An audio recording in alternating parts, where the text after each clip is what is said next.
आजा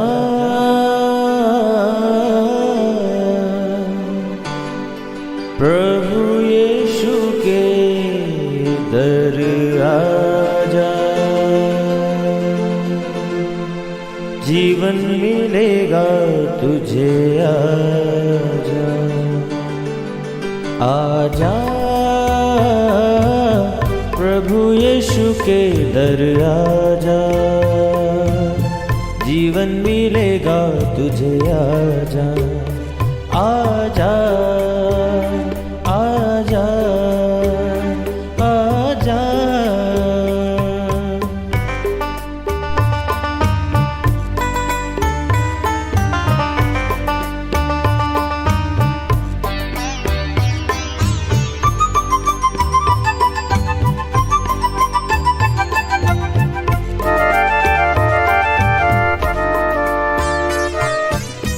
दिल पे जो तेरे बड़ा बोझ है, सारी उम्र का एक रोग है। Praise the Lord everyone. मैं pastor Kulbhushan Johar, Asian church of Christ Vancouver BC से प्रोग्राम नई जिंदगी की ओर में आप सबका बहुत बहुत स्वागत करता हूं। मैं आशा करता हूं कि आप सब लोग अच्छे होंगे, कुशल से होंगे और परमेश्वर के वचन में बढ़ रहे होंगे। मैं आपका धन्यवाद करता हूं, एक बार फिर से आपने अपना कीमती समय निकाला और आज एक बार फिर से आप मेरे साथ एक मन मौजूद हैं। मेरा विश्वास है कि आज के वचन जब हम परमेश्वर के कलाम में से देखेंगे, हमारी लाइफ को एक नई इनसाइट देंगे। तो आइए, हर बार की तरह हम परमेश्वर के कलाम में से सीखने से पहले अपनी आंखों को बंद करेंगे, अपने सरों को झुकाएंगे। आइए हम प्रार्थना में जाएंगे। सर्वशक्तिमान परमेश्वर यीशु मसीह नासरी, हम आपका धन्यवाद करते हैं। एक बार फिर से आपने हमें ये मौका दिया कि हम आपकी हजूरी में बैठ सकें, आपके साथ आपके कलाम में से सीख सकें। पिता परमेश्वर, मैं प्रार्थना करता हूँ इस वक्त हर एक अपने लिसनर के लिए, जितने भी लोग हम एक मन होके आज आपकी हजूरी में बैठे हैं, आप अपने कलाम के द्वारा, अपने वचन के द्वारा हमारे साथ बोलना और बातचीत करना। खुदा बाप, हमें एक नई इनसाइट देना। पिता परमेश्वर, मैं प्रार्थना करता हूँ हेवनली विजडम देके हर एक को ब्लेस करना, ताकि जो कुछ हम आपके कलाम में से देखें, जो कुछ सीखें, कोई अंधकार की शक्ति उसको चुरा न सके। ये वचन हमारी जिंदगी में 100 गुना फलों को लेके आए, हमारे दिल की जमीन के ऊपर गिरें और खुदावंद ये फलवंत हों। आप मेरी भी मदद करना। जो कुछ पिता परमेश्वर आप मुझे दें वो मैं सही से बांट सकूं, ताकि हर एक के लिए आपका वचन उन्नति का कारण हो सके। मेरा विश्वास है आपने हमारी प्रार्थना को सुना है। इस विश्वास के साथ ये प्रार्थना प्रभु यीशु मसीह के सामर्थी नाम से हम मांगते हैं। आमीन आमीन। आप भी बोल सकते हैं आमीन। आमीन का मतलब जो कुछ हमने मांगा प्रभु यीशु मसीह उसको एज इट इज रिलीज करे। बीच बीच में जब कई बार मैं हालेलुया वर्ड का इस्तेमाल करता हूँ, तो शायद से कोई मेरा भाई बहन जो पहली बार हमें सुन रहा है, हालेलुया का मतलब ना जानता हो। हालेलुया का मतलब है कि आसमान में प्रभु यीशु मसीह के नाम की स्तुति हो। Praise Lord. तो आइए हम अपने प्रोग्राम को शुरू करते हैं। इससे पहले कि मैं आपको कलाम में आज के वचन में लेके जाऊं, मैं आपको जल्दी से लास्ट वीक का जो रिव्यू है वो मैं आपको देना चाहता हूं। लास्ट वीक जो हमने परमेश्वर के कलाम में से देखा था, वो हमने देखा था कि परमेश्वर का वचन हमें ये बताता है कि हम हमेशा धन्यवादी बने रहें, सदा धन्यवाद में रहें, निरंतर प्रार्थना में लगे रहें, क्योंकि परमेश्वर की प्रभु यीशु मसीह में हमारे लिए यही इच्छा है। आज बहुत बार हम लोग थैंक्स में नहीं होते, हम धन्यवाद नहीं करते। साल में सिर्फ एक बार थैंक्स गिविंग करके हमको लगता है कि हमने बहुत बड़ा काम कर दिया, जबकि परमेश्वर का वचन कहता है कि तुम हर वक्त धन्यवादी बने रहो, ताकि परमेश्वर तुम्हारे लिए और अच्छे रास्तों को खोल सके। अगर हम परमेश्वर का धन्यवाद करते हैं तो ये परमेश्वर के लिए नहीं, पर हमारे ही लिए एक अच्छे दरवाजे को खोलने का कारण होता है। हालेलुया। तो कलाम में से बड़े ही संक्षिप्त रूप में मैंने आपको बताया था। अगर आप उस वचन को फिर से सुनना चाहते हैं, आप हमारे YouTube चैनल के ऊपर Asian church of Christ Vancouver BC, उसमें आप जाकर डेट वाइज सर्च कर सकते हैं और आप इसको फिर से सुन सकते हैं। हालेलुया।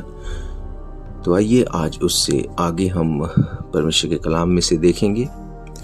हम इस बात को जानते हैं कि मोस्ट ऑफ द पीपल जो इस धरती के ऊपर हैं वो अपनी लाइफ में अलग अलग तरह से स्ट्रगल्स में हैं।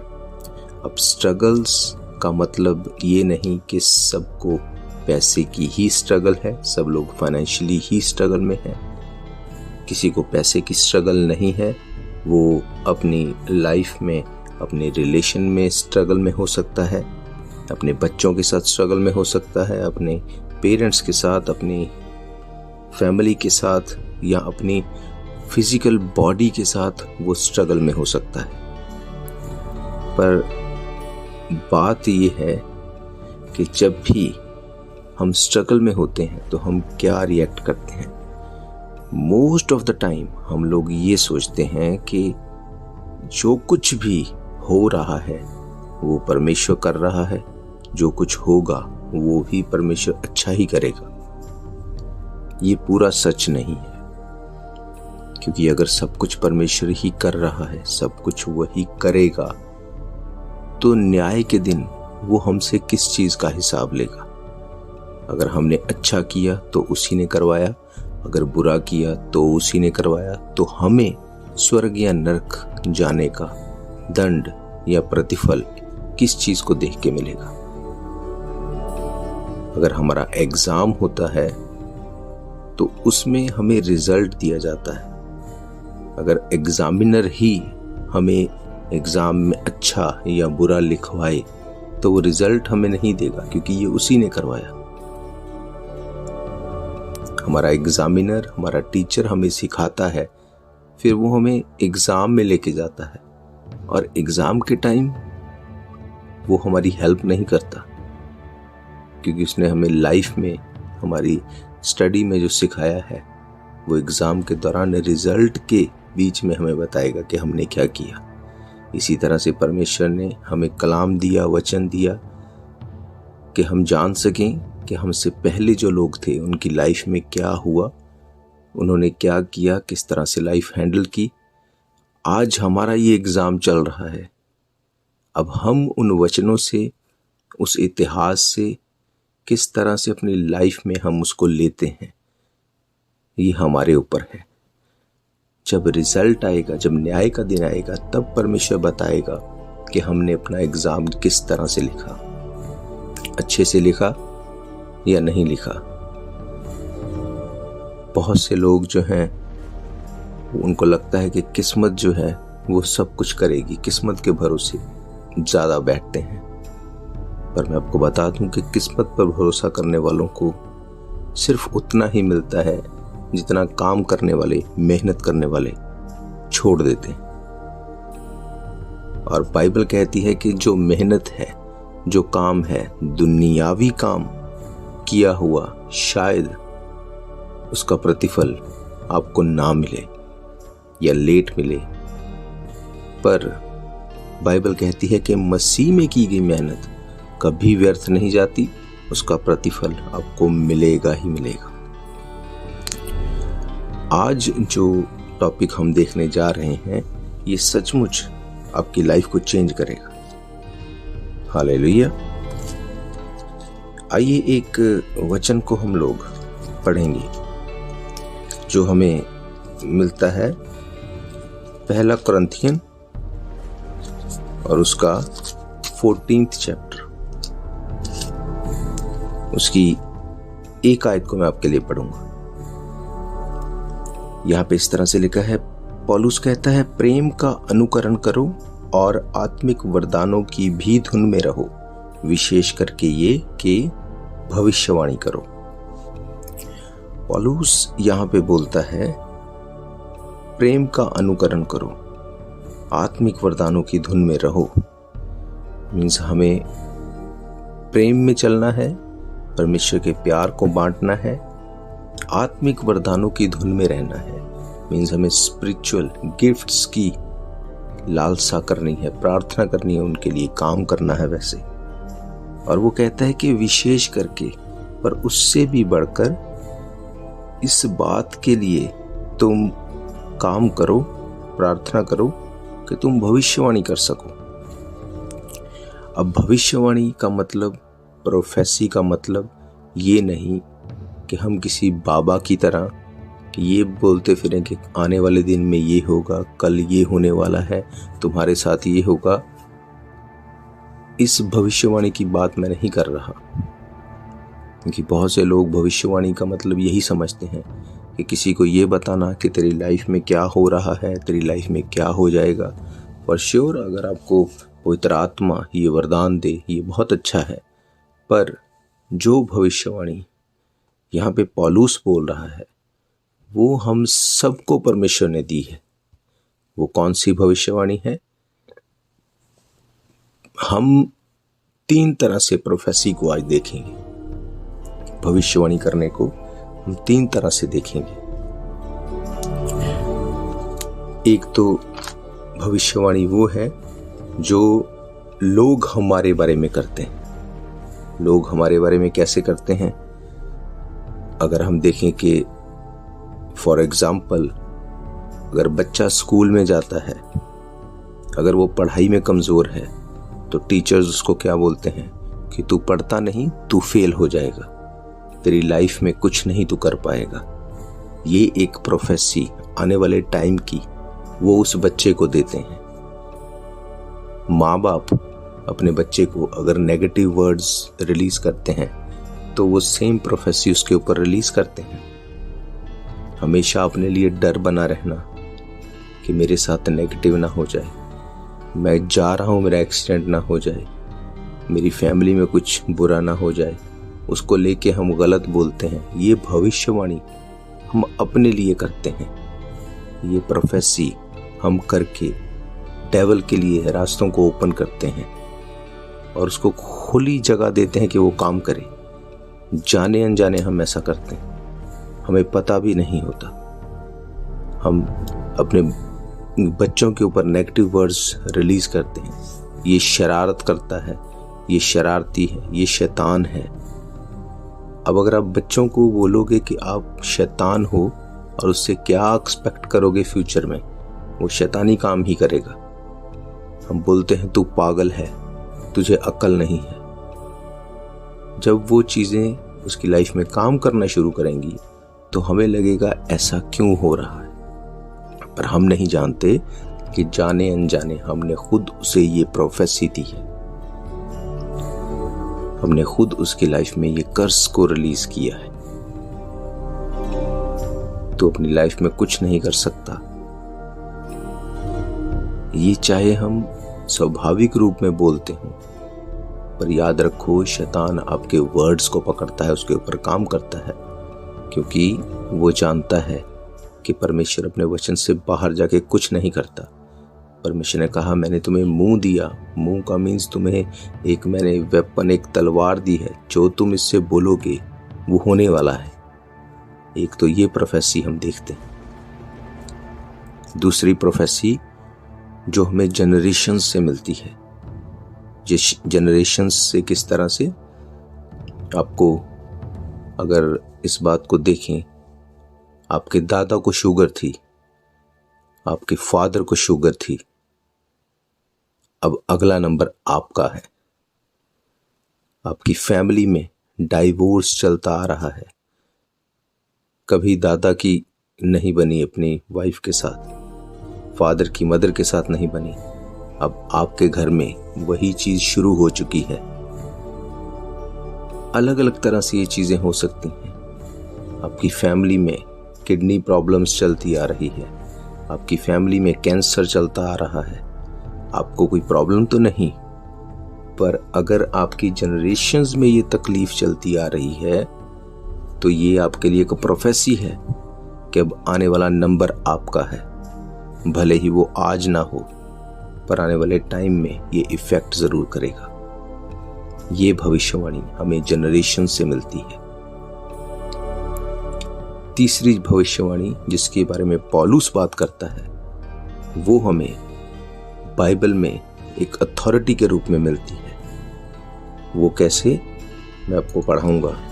इफिशियंस की किताब 5 अध्याय उसकी 10 आयत से मैं आपके लिए अगर पढ़ूं, वहां पे लिखा है, इसलिए प्रभु में और उसकी शक्ति के प्रभाव में बलवंत बनो, परमेश्वर के सारे हथियार बांध लो कि तुम शैतान की युक्तियों के सामने खड़े रह सको, क्योंकि हमारा ये मल युद्ध लहू और मांस से नहीं परंतु प्रधानों और अधिकारियों से और इस संसार के अंधकार के हाकिमों से और उस दुष्टता की आत्मिक सेनाओं से है जो आकाश में है। इसलिए परमेश्वर के सारे हथियार बांध लो कि तुम बुरे दिन का सामना कर सको और सब कुछ पूरा करके स्थिर रह सको। इसलिए सत्य से अपनी कमर कसकर, धार्मिकता की झिलम पहनकर, पांव में मेल मिलाप की सुसमाचार की तैयारी के जूते पहनकर और इन सब के साथ विश्वास की ढाल लेकर स्थिर रहो, जिससे तुम उस दुष्ट के सब जलते हुए तीरों को बुझा सको और उद्धार का टोब, आत्मा की तलवार जो परमेश्वर का वचन है, ले लो। हर समय और हर प्रकार से आत्मा में प्रार्थना और विनती करते रहो, इसीलिए जागते रहो कि सब पवित्र लोगों के लिए लगातार विनती किया करो। हालेलुया। यहाँ पर परमेश्वर का वचन हमें बताता है कि हमारा जो मल युद्ध है, हमारी जो लड़ाई है, वो मांस और लहू से नहीं, मीन्स किसी इंसान से नहीं, हमारी किसी भाई बहन से नहीं, परंतु लिखा है कि अधिकारियों से और इस संसार के अंधकार के हाकिमों से और उस दुष्ट की आत्मिक सेनाओं से है जो आकाश में है। बाइबल बताती है कि हमारी लड़ाई स्पिरिचुअल है। मैंने आपको बताया कि जो प्रोफेसीज लोग आपके लिए करते हैं, अगर आप उसको कैंसल नहीं करेंगे, काटेंगे नहीं, वो आपकी लाइफ में पूरी होगी। अगर आप हंस के उसको रिसीव करेंगे, वो आपकी लाइफ में पूरी होगी। अगर वो प्रोफेसी जनरेशन से आपकी लाइफ में चलती आ रही है, ग्रैंडफादर का शुगर से बुरा हाल था, फादर को शुगर हो गई, अब आपको लगता है ये हेरिडिटरी है, ये मेरी लाइफ में भी अब होगी। ग्रैंडफादर के बाल झड़ते थे, फादर के भी झड़ते थे, मेरे भी झड़ने वाले हैं, ये हेरिडिटरी है। फैमिली में लड़ाई झगड़ा होता था, दादा दादी की कभी नहीं बनी, मॉम डैड की कभी नहीं बनी, अब नेक्स्ट आपकी बारी है। ये प्रोफेसी जनरेशन हमें दे रही है। हमें लगता है ये हेरिडिटरी है, ये नॉर्मल है। नो, ये नॉर्मल नहीं है, ये शैतानी काम है। ये प्रोफेसी जनरेशन से हमें मिलती आ रही है। अगर आप इसके विरोध में जाके, अगर आप प्रार्थना नहीं करेंगे, अगर आप फास्टिंग नहीं करेंगे, अगर आप वचन नहीं पढ़ेंगे, ये प्रोफेसी आपकी लाइफ में पूरी होगी। पर अगर आप चाहते हैं इन चीज़ों से आप छूट जाएं, जो लोग वर्ड्स आपके लिए रिलीज करते हैं, जाने या अनजाने, जो प्रोफेसी जनरेशन से मिलती आ रही है, उसका एक ही तोड़ है, और वो ये मैंने आपको पढ़ाया कि परमेश्वर का वचन कहता है कि तू अपने लिए प्रोफेसी कर। प्रोफेसी कैसे? बाइबल को पढ़ो, वचन को क्लेम करो, फास्टिंग में जाओ, प्रार्थना में रहो और इन कर्सेस को तोड़ो और अपने मुंह से बोलो कि परमेश्वर ये मेरा भाग नहीं, ये जनरेशनल कर्स मेरा भाग नहीं, ये जनरेशन से चली आ रही स्ट्रगल मेरा भाग नहीं। कभी ग्रैंडफादर की कोई सेटिंग नहीं हुई, फादर ने सारी जिंदगी स्ट्रगल की, बड़ी अच्छी स्टडी थी, बड़ा अच्छा विजडम था। अब नेक्स्ट ये आपकी बारी है, आपके पास कुछ भी क्यों ना हो, पर ये कर्ज अगर आपके ऊपर है तो आप इसमें से नहीं निकल सकते बिना प्रार्थना के, बिना उपवास के, बिना परमेश्वर की ग्रेस के। आपको ग्रेस चाहिए इसके लिए, और वो ग्रेस मिलेगी कैसे? परमेश्वर के कलाम में से। हालेलुया। बाइबल बताती है कि हमें अपना मुंह खोलना है। बाइबल कहती है कि जो कुछ तुम चाहते हो तुम्हारे लिए हो। तुम्हें नज़र कुछ भी आए, तुम्हें अपना मुंह खोल के उसके लिए प्रोफेसी करनी। अगर आपको जनरेशन से प्रॉब्लम चलती आ रही है, आपको पता है कि अगला नंबर मेरा है, प्रार्थना करो, मुंह खोलो, उन कर्सेस को तोड़ो यीशु मसीह के नाम से। यीशु मसीह से ग्रेस को मांगो और बोलो कि ये शुगर मेरा भाग नहीं है, ये लाइफ का सेट ना होना मेरा भाग नहीं है। डाइवोर्स को कैंसिल करो, फैमिली ट्रबल्स को कैंसिल करो यीशु मसीह के नाम से, मुंह से बोल के। याद रखो, जिस चीज को आप मुंह से बोल नहीं सकते, आप अपनी लाइफ में कभी उसको ले नहीं सकते। आप उतना ही ले सकते हैं जितना आप बोल सकते हैं। आप इमेजिन करो, अगर एक किसान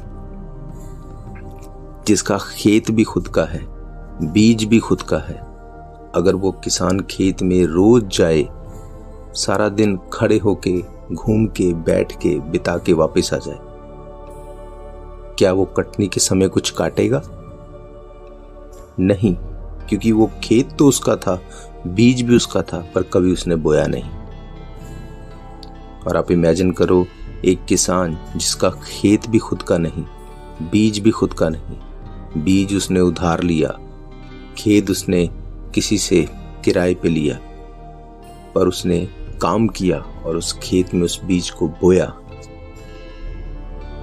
वो कटनी के समय अपने खेत की फसल को काटेगा, और चाहे वो किराए की जगह पे हो, चाहे वो उसने उधार लिया हुआ बीज हो, पर जब कटनी काटेगा वो सब उधार चुका देगा और वो ब्लेस्ड होगा। इसी तरह से हमें अपनी लाइफ को देखना है। शायद हमारे पास सब कुछ हो सकता है, पर जो वचन बोलने की सामर्थ्य परमेश्वर ने दी, अगर हम उसको बोलेंगे नहीं, डिक्लेयर नहीं करेंगे, किस्मत के सहारे बैठे रहेंगे, तो हम उस किसान की तरह होंगे जिसका खेत भी खुद का था, बीज भी उसके पास था, पर उसने कभी बोया नहीं और वो कभी नहीं काट पाया। पर अगर हम जानते हैं वचनों की सामर्थ्य को, तो मुत्थिस की किताब में लिखा, परमेश्वर ने जैसे आदम को बनाया, बनाने के बाद उसकी नथनों में अपनी सांस को फूंका और वो जीवती जान बन गया, उसी तरह से सेम सांस परमेश्वर ने इस वचन के ऊपर फूंकी और ये वचन जीवित है। अगर आप अपने कर्ज को तोड़ेंगे, बाइबल कहती है कि कोई कर्ज तेरा भाग नहीं। अगर आप तोड़ेंगे वचनों से अपने उन श्रापों को, उन प्रोफेसीज को, आप ब्लेस्ड होंगे। कई लोगों को लगता है कि क्रिश्चियनिटी एक धर्म है, ये गोरे लोगों का धर्म है, तो मैं आपको बताना चाहता हूं, क्रिश्चियनिटी कोई धर्म नहीं, ये एक धार्मिकता है। बाइबल में एक भी जगह नहीं लिखा ईसाई धर्म, एक वर्ड नहीं है ईसाई धर्म। क्यों? क्योंकि ये कोई धर्म नहीं। क्रिश्चियन दो वर्ड से जोड़ के बना, क्राइस्ट इन, दोनों को जोड़ के हम बोलते हैं क्रिश्चियन। इसका क्या मतलब? क्राइस्ट मीन्स जीसस क्राइस्ट, इन मीन्स अंदर। अगर यीशु मसीह आपके अंदर है तो आप क्रिश्चियन हैं।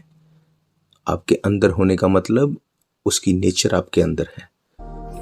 बाइबल कहती है कि वो गाली सुन के गाली नहीं देता था, धमकी सुन के वो किसी के साथ बुरा नहीं करता था, वो सबसे प्रेम करता था। बाइबल कहती है परमेश्वर ने जगत से ऐसा प्रेम किया, उसने अपने इकलौते पुत्र को दे दिया ताकि जो कि उसके ऊपर विश्वास करे वो नाश ना हो परंतु अनंत जीवन पाए। यीशु मसीह प्रेम करता है आपसे और मुझसे, इसीलिए उसने अपने इकलौते पुत्र को दिया। जब आप यीशु मसीह के ऊपर फेथ करते हैं, अपने धर्म को आप चेंज नहीं करते।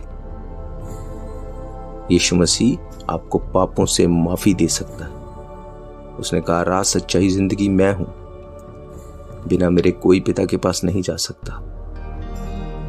याद रखो, हमारे टीचर अच्छे या बुरे हो सकते हैं, हमारे जो कुछ भी पढ़ने वाले लिटरेचर हैं वो हमें अच्छी या टफ टीचिंग दे सकते हैं, पर पापों से माफ करने का अधिकार सिर्फ यीशु मसीह के पास है।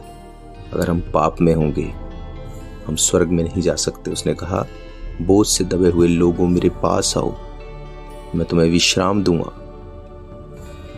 तुम्हारा जुआ भारी है वो मुझे दे दो, मेरा जुआ ले लो वो हल्का है। परमेश्वर का जुआ क्या, मैंने आपको बताया था। उसके काम को करना ही उसका जुआ है, उसके नाम से प्रचार करना ही उसका जुआ है। यीशु मसीह ने कहा, मैं तुम्हें तुम्हारे पापों से, तुम्हारे श्रापों से छुड़ा सकता हूं, तुम्हारे कर्सेस से मैं तुम्हें मुक्त कर सकता हूं। पर उसके लिए अगर तुम किस्मत के सहारे बैठे रहोगे तो कुछ नहीं होगा। तुम्हें डिसीजंस लेनी पड़ेंगे, तुम्हें प्रार्थना करनी पड़ेगी, उपवास में जाना पड़ेगा, कलाम को पढ़ना पड़ेगा।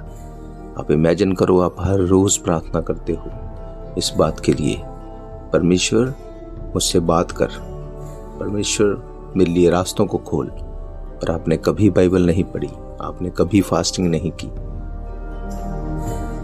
कभी आपने वचन को मेडिटेट नहीं किया, कभी आपने प्रार्थना नहीं की। कैसे परमेश्वर आपसे बात करेगा? क्या सोचते हैं आप, कैसे परमेश्वर आपसे बात करेगा? यही जरिया है परमेश्वर का बात करने का। आप कलाम पढ़ेंगे, वो कलाम के बीच में से आपसे बात करेगा। बाइबल पढ़ेंगे, वो बाइबल में से आपसे बात करेगा। उपवास रखेंगे, वो ट्यून अप करेगा आपको, आपके कानों को खोलेगा, आप उसकी आवाज को सुन सकें। प्रार्थना करेंगे, वो आपकी प्रार्थना का उत्तर देगा। बाइबल कहती है, जिसने तुम्हारा मुंह बनाया उसका मुंह है इसलिए तुम्हारा बनाया, जिसने तुम्हारे कान बनाए उसके कान हैं इसलिए तुम्हारे कान बनाए। इसलिए हमें इस बात को समझना है, किस्मत के सहारे अगर बैठे रहेंगे तो कुछ नहीं होगा। बाइबल कहती है, प्रभु यीशु ने क्रूस के ऊपर सब कुछ फिनिश कर दिया, पूरा कर दिया। अब वो फिर से हमारे लिए क्रूसीफाई नहीं होगा। हमें अपने लिए भविष्यवाणी करनी है। भविष्यवाणी करने का मतलब मैंने आपको बताया, ये नहीं कि जो कुछ हम चाहें बस बोल दें वो हो जाएगा। वचन में से हमें भविष्यवाणी करनी है। अगर आप स्ट्रगल में हैं, आपको वचन ढूंढना है कि मेरी स्ट्रगल के लिए कौन सा वचन है। अगर आप फाइनेंशियल स्ट्रगल में हैं, बाइबल क्या कहती है, कैसे फाइनेंशियली हम स्ट्रगल में से छूट सकते हैं, आपको कलाम में से वचन ढूंढना पड़ेगा, उस वचन के अकॉर्डिंग प्रार्थना करनी पड़ेगी। परमेश्वर आपको छुड़ाएगा उससे। आपके बच्चों के ऊपर आपका कंट्रोल नहीं, वो आपके कहने में नहीं। आप उससे जो मर्जी बोलते रहो, वो आपकी कभी नहीं सुनेगी। पर जब आप बाइबल में से उन आयतों को निकालेंगे जहां पे लिखा है कि तुम्हारे बच्चे किस तरह से तुम्हारी बात को सुनेंगे, किस तरह से उनका भविष्य उज्जवल होगा, जब उन वचनों को लेके आप बैठेंगे, प्रार्थना करेंगे, उपवास करेंगे, वचन को पढ़ेंगे, परमेश्वर आपको छुड़ाएगा। जब आप भविष्यवाणी करेंगे, परमेश्वर तेरा कलाम कहता है, तेरे वचन में लिखा है, तेरी पत्नी दाखलता की सी, तेरे बच्चे जलपाई के पौधों के समान होंगे। जब आप इन वचनों को क्लेम करेंगे, तेरे वचन में लिखा है परमेश्वर ऐसा होगा और मैं तेरे वचन के ऊपर चलने वाला हूं, सिर्फ सुनने वाला नहीं। जब आप ऐसा करेंगे, आप श्रापों को टूटता हुआ देखेंगे। जो बीमारियां वंशों से आपके ऊपर चली आ रही हैं, जब आप कलाम में से निकालेंगे, जब पढ़ेंगे कि परमेश्वर तेरे वचन में लिखा है, जितनी विपत्तियां मैंने मिस्रियों के ऊपर डाली थी, जितनी विपत्तियां मैंने तेरे सताने वालों के ऊपर डाली थी, उसमें से एक भी तेरे ऊपर नहीं आएगी। तेरा कलाम कहता है, ये बीमारी मेरा भाग नहीं, ये स्ट्रगल मेरा भाग नहीं। बाइबल कहती है, धन्य है तू अंदर आते हुए, धन्य है तू बाहर जाते हुए। अगर आप फाइनेंशियली, अगर आप किसी भी तरह से अपनी लाइफ में स्ट्रगल में हैं, कोई सेटिंग नहीं होती। जब आप इन कलाम के वचनों को निकालेंगे और उसके थ्रू प्रार्थना करेंगे, परमेश्वर आपको छुड़ाएगा।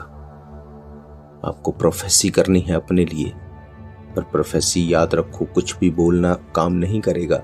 कलाम में से, वचन में से जब आप प्रोफेसी करेंगे, पौलुस ने कहा तुम अलग अलग वरदानों की धुन में रहो, पर उससे अधिक इस धुन में रहो कि तुम प्रोफेसी कर सको। अब प्रोफेसी करना ख्याली पुलाव नहीं कि आप बोलते रहें कि मेरा तो बहुत बड़ा घर बन जाए या मेरी तो बहुत बड़ी जॉब लग जाए, मैं बोलता हूं ऐसे हो जाए। ये कोई मंत्र नहीं, आपको समझना पड़ेगा। कलाम में से जब आप इस तरह से चलेंगे, आप अपने बंधनों को टूटते हुए देखेंगे, अपनी लाइफ को नई जिंदगी की ओर जाते हुए देखेंगे। हालेलुया। मेरा विश्वास है ये वचन आपकी जिंदगी में काम करेंगे और 100 गुना फलों को लेके आएंगे। आप इन वचनों को फिर से सुनिए, अपने प्रियजनों के साथ बांटिए। आप हमारे YouTube channel Asian church of Christ Vancouver BC के ऊपर जाइए, इसको डेट वाइज निकालिए, सुनिए और बांटिए, और आपकी जिंदगी में ये 100 गुना फलों को लेके आएंगे और काम करेंगे। हालेलुया। आइए हम अपनी आंखों को बंद करेंगे, हम प्रार्थना में जाएंगे। सर्वशक्तिमान परमेश्वर यीशु मसीह नासरी, हम आपका धन्यवाद करते हैं, आपने कलाम से हमसे बात की है। आज से हम तेरे कलाम को पढ़ें, तेरे वचनों को पढ़ें, प्रार्थना करें, उपवास में जाएं, ताकि आप हमसे बात कर सके। खुदावंद, मैं प्रार्थना करता हूँ सुनने वाले मेरे हर लिसनर के ऊपर पिता परमेश्वर की जिंदगी में तेरा वचन गिरे और 100 गुना फलों को लेके आए, और हर अंधकार की शक्ति नाश हो, शैतान के काम खत्म हो। इनको एक नई इंसाइट दे, नई जिंदगी की ओर लेके जा। यीशु मसीह के सामर्थी नाम से हम मांगते हैं, आमीन आमीन। हालेलुया। मैं आपको बताना चाहता हूं, अगर आप चाहते हैं इन पर्सन हमारे साथ चर्च में आने के लिए, हर संडे हम लोग 1 बजे दोपहर को इन पर्सन मिलते हैं। हमारा एड्रेस आप जानते हैं, building number 660 east 51st Avenue Vancouver BC। और अगर आप जानते हैं किसी भी ऐसे व्यक्ति को जो अपने रोजमर्रा के फूड में स्ट्रगल कर रहा है, उस तक भी आप इस नंबर को ज़रूर पहुंचाएं। वो हमें कॉल करे, हम उसे बताएंगे कि कैसे वो अपना खाना हमारा चर्च जो कि वैंकूवर BC में है, फ्रेजर स्ट्रीट के ऊपर, वहाँ से कैसे पिक कर सकता है। तो मैं आप सबको ब्लेस करता हूँ प्रभु यीशु मसीह के नाम से। हम फिर मिलेंगे नेक्स्ट वीक सुबह 7 बजे, सेम चैनल पे, सेम जगह। यीशु मसीह के सामर्थी नाम से आप सबको मैं ब्लेस करता हूँ। गॉड ब्लेस यू ऑल, आमीन। शायद ये मौका होगा आखिरी, तुझको बुला रहा है नासरी। धोखा ही धोखा संसार है, प्रभु यीशु का सच्चा प्यार है।